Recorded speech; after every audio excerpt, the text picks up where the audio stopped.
जो विदेशों में शादियों का, विदेशों में घूमने का, विदेशों में वैकेशन पर जाने का मिडिल क्लास में कल्चर बढ़ता जा रहा है।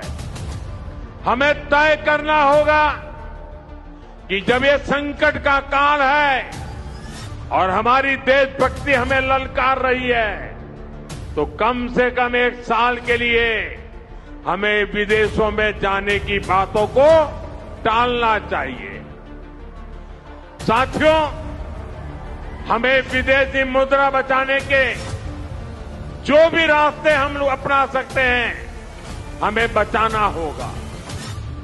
दोस्तों, आप देख रहे हैं उदय प्रभात न्यूज। आज बात करेंगे एक महत्वपूर्ण मुद्दे की।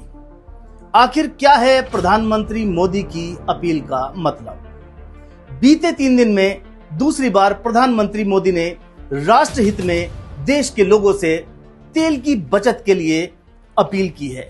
उन्होंने कहा कि 1 साल तक गोल्ड खरीदने से बचें।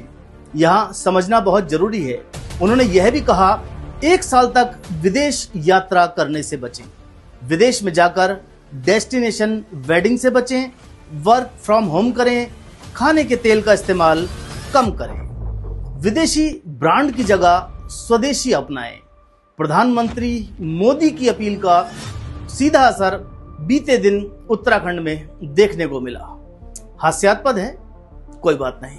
उत्तराखंड सरकार के कैबिनेट मंत्री स्कूटी से सचिवालय पहुंचे। सोशल मीडिया एवं अखबारों की सुर्खियां बना कैबिनेट मंत्री गणेश जोशी का स्कूटी से सचिवालय तक जाना, लेकिन उनकी स्कूटी के पीछे उनका पूरा काफिला उनके पीछे ऐसे ही चल रहा था जिस प्रकार उनकी फ्लीट पहले चलती थी। क्या गणेश जोशी बीते दिन की तरह डेली रूटीन में भी स्कूटी से घूमकर अपने कार्यालय जाएंगे? यहां देखना महत्वपूर्ण होगा। क्या प्रधानमंत्री की उपलब्धियों का बार बार जिक्र करने वाले सूबे के मुखिया अपना लाव लश्कर छोड़कर स्कूटी या साइकिल से घूमेंगे? देश विदेश के बड़े बड़े नेता भी साइकिल पर घूमते हैं, कोई बड़ी बात नहीं है। देखिए, जिस प्रकार घर के मुखिया के द्वारा किए गए क्रियाकलाप का असर परिवार के बाकी सदस्यों पर पड़ता है, क्या इस प्रकार सूबे के मुखिया भी साइकिल पर घूमकर प्रदेश वासियों के लिए नजीर बनेंगे? देखना महत्वपूर्ण होगा।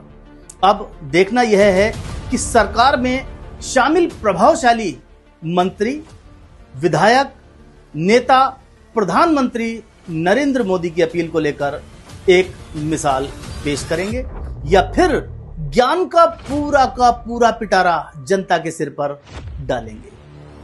वहीं दूसरे दिन गणेश जोशी के द्वारा स्कूटी से सचिवालय जाने को लेकर कांग्रेस ने अपने सोशल मीडिया प्लेटफॉर्म से गणेश जोशी समेत पूरी बीजेपी पर तीखा प्रहार किया है। कांग्रेस ने इस मुद्दे को बहुत अच्छी तरह से लपका है और एक पोस्टर जारी किया है। इस पोस्टर में उन्होंने स्कूटी का इंश्योरेंस नहीं होना, पॉल्यूशन नहीं होना एवं उनकी स्कूटी की आरसी कोर्ट में जमा होने की बात उस पोस्टर में दिखाई है। कांग्रेस ने तीखा प्रहार किया है, इस सब को लेकर पूरी भाजपा को घेरा है। इसमें कोई दो राय वाली बात नहीं है। प्रधानमंत्री का देश की जनता को संबोधित कर अपील करना कोई मामूली और साधारण बात नहीं है। इससे पूर्व में भी प्रधानमंत्री नरेंद्र मोदी ने जब जब देश की जनता को संबोधित कर अपील की है, उसके पीछे बड़ा कारण निकलकर सामने आया है। दोस्तों, ये कोई पहला वाकया नहीं है कि देश के प्रधानमंत्री संकट के समय में देश की जनता से अपील कर रहे हैं। इससे पूर्व में तत्कालीन प्रधानमंत्री जवाहरलाल नेहरू ने 1962 में देश की जनता से अपील की थी। जी हां, इसी प्रकार अपील की थी। भारत चीन सीमा युद्ध के दौरान सरकार को सशस्त्र बलों के समर्थन के लिए संसाधनों की आवश्यकता थी। देश भर के नागरिकों से अपने व्यक्तिगत आभूषण और भारी मात्रा में अपने निजी बचत, जो भी बचत थी उस समय के हिसाब से एक बहुत बड़ी धनराशि थी दोस्तों, वो उन्होंने अपनी बचत राष्ट्रहित में सरकार को सौंप दी थी। ये वो दौर था जब देश में राष्ट्रभक्ति और राष्ट्रीय एकता की भावना चरम पर हुआ करती थी। राष्ट्रीय सुरक्षा के लिए लोगों को त्याग और सहयोग करने के लिए प्रेरित किया गया था। अब बात करते हैं इसी श्रृंखला को आगे बढ़ाते हुए दूसरे प्रधानमंत्री, तत्कालीन प्रधानमंत्री लाल बहादुर शास्त्री की।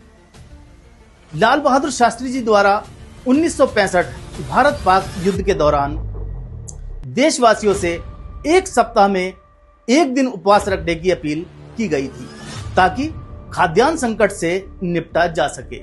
उनकी जय जवान जय किसान की अपील ऐतिहासिक मानी जाती है। आज भी उस अपील का जगह जगह चर्चा होता है और कई मौकों पर वो अपील दिखाई देती है। कई परिवारों और होटलों ने उस समय में सोमवार का उपवास अपनाया था और प्रधानमंत्री की अपील को सम्मान के साथ स्वीकार किया था। 1967 में तत्कालीन प्रधानमंत्री इंदिरा गांधी ने भी राष्ट्रीय अनुशासन की जोरदार अपील करते हुए भारतीयों से सोना खरीदना बंद करने का आग्रह किया था। हालांकि सोशल मीडिया पर आज ये बहस का विषय बना हुआ है। उन्होंने इसलिए आग्रह किया था ताकि देश के विदेशी मुद्रा भंडार की रक्षा की जा सके। हालांकि कुछ नए इतिहासकार इंदिरा गांधी द्वारा दिए गए इस वक्तव्य और उस समय के तथ्यों को गलत साबित करने पर तुले हुए हैं। देश का एक वर्ग ऐसा भी है जो मोदी विरोध में इतना अंधा हो चुका है कि मोदी का विरोध करने के अलावा उनको सही और गलत में अंतर करना मुश्किल हो रहा है। ठीक है, देश में लोकतंत्र है, अभिव्यक्ति की आजादी है, लेकिन इसका यह मतलब कतई नहीं है कि एक ऐसा समय जिस समय पूरा विश्व, दोस्तों पूरा विश्व अमेरिका और ईरान में जहां युद्ध छिड़ा हुआ है, वहीं दूसरी ओर यूक्रेन और रूस में लंबे समय से युद्ध चल रहा है। यह युद्ध जो चल रहा है, इस युद्ध के साइड इफेक्ट से पूरी दुनिया किसी न किसी रूप में प्रभावित हो रही है। वहीं क्यों ना हम भी राष्ट्र हित में अपना योगदान अर्पित कर एक आहुति राष्ट्र के नाम अर्पित करें। राष्ट्रवाद की इस भावना से हो सकता है कुछ दोस्त, हमारे कुछ साथी सहमत ना हो और यह खबर सुनने के बाद वो अपनी डफली और अपनी राग बजाना शुरू कर दें। दोस्तों, राष्ट्र हित से लेकर जनहित तक हम अपनी आवाज को पूर्व की भांति यूं ही उसी अंदाज में मुखर रखेंगे। प्रधानमंत्री की इस अपील से आप कितना सहमत हैं, अपनी राय कमेंट बॉक्स में जरूर दें। आपके कमेंट, आपकी राय से हमें एक प्रेरणा मिलती है, एक ऊर्जा मिलती है और सच को सामने रखने का मिलता है एक अतुल्य साहस। कल फिर किसी नए मुद्दे के साथ आपके सामने रूबरू होंगे। जब तक के लिए आप हमारे साथ जुड़े रहें, देखते रहें उदय प्रभात न्यूज। जय हिंद, जय भारत, जय उत्तराखंड।